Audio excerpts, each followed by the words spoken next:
Esse país já teve que suportar, depois da intervenção militar, um cidadão chamado José Sarney, que teve um ministro que hoje ele ostenta galhardamente o seu nome no Guinness Book, porque ele foi o ministro que teve a possibilidade de produzir a maior inflação nesse país. Né? Então, ele está no Guinness Book. Se não está, a gente vai tentar fazer devia com que colocar, né? Devia entrar. Nós tivemos o quê? Depois do Sarney? O Collor. Confisco. Depois do Collor. E o Collor acabou provando que o melhor negócio do mundo são ações, não é isso? Porque ele encilhou e encurralou tudo quanto era conta corrente e título público e título que não era público. Então, ele mostrou a todos os brasileiros que ações têm uma garantia que não se imagina e uma segurança que ninguém interpretava ter. Muito bem. Depois nós tivemos um outro presidente, que foi... Como é que era o nome dele? O do topete? O Itamar? Itamar Franco. Né? Depois nós tivemos o pior presidente que esse país já teve, na minha opinião, que foi o Fernando Henrique. O Fernando Henrique ele criou uma fantasia que os brasileiros não fazem ideia de quanto tinha de lantejouas essa fantasia. Ele conseguiu fazer com que o real fosse mais forte que o dólar. Uma piada. Né? Porque você precisava de um real para comprar 85 centavos de dólar. Isso foi o maior embuste que esse país já teve oportunidade. E depois ele acabou se considerando como uma pessoa que traiu seus companheiros, né? Porque ele assegurou ao Itamar Franco, após os 4 anos, que ele apoiaria o Itamar Franco, e não honrou acabou sendo contemplado com mais um mandato, não é isso? E depois também traiu fortemente um outro indivíduo muito importante no país, chamado Adib Jatene. Ele convocou Adib Jatene para ser ministro da Saúde e brigar para instaurar a CPMF, que isso iria integralmente para a saúde. O Adib Jatene desenvolveu um trabalho muito grande e conseguiu aprovar a CPMF. Quando aprovada, Fernando Henrique falou, não vai mais para a saúde. Traiu também. Então, o Fernando Henrique, na minha opinião, foi o pior governo que esse país teve. Está entendendo?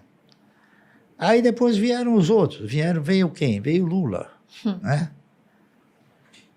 O país quebrou com o Lula? Não. Trincou, mas não quebrou. Tá certo?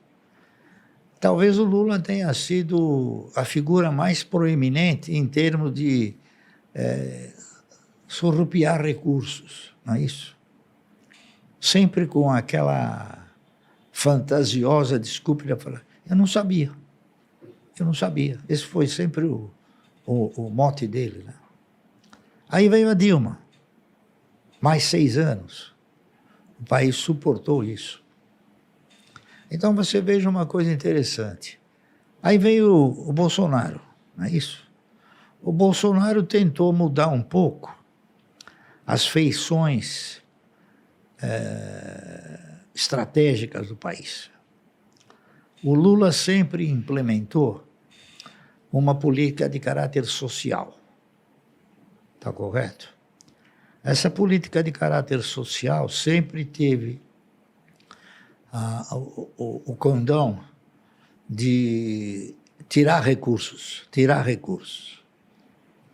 e oferecer àqueles que não sabiam pescar o peixe.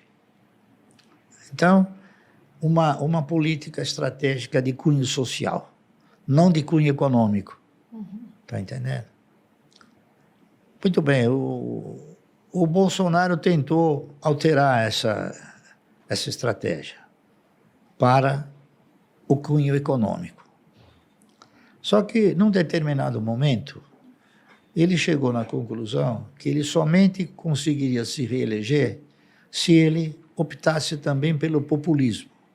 E ele optou aí pelo populismo, abandonou a estratégia de implementar uma configuração econômica no país. E é isso hoje que nós temos o quê? O nosso governo examinando a luz do social, tá certo? E examinar a luz do social, você faz o quê? Você dá o peixe, você não ensina a pescar. Então nós vamos ter que conviver mais 4 anos com essa política de você ficar dando o peixe. Quando eu digo dar o peixe, quer dizer, então esse governo começou fazendo rir, né? Não é fazendo você alimentar um sentimento de esperança para um aumento nos meios econômicos. Então, de onde é que vai se tirar dinheiro para dar todo esse benefício social? Se não do povo brasileiro. Daqueles que são os que geram riqueza. Entendeu? Então, a gente precisa torcer e rezar para que esses 4 anos passem rápido.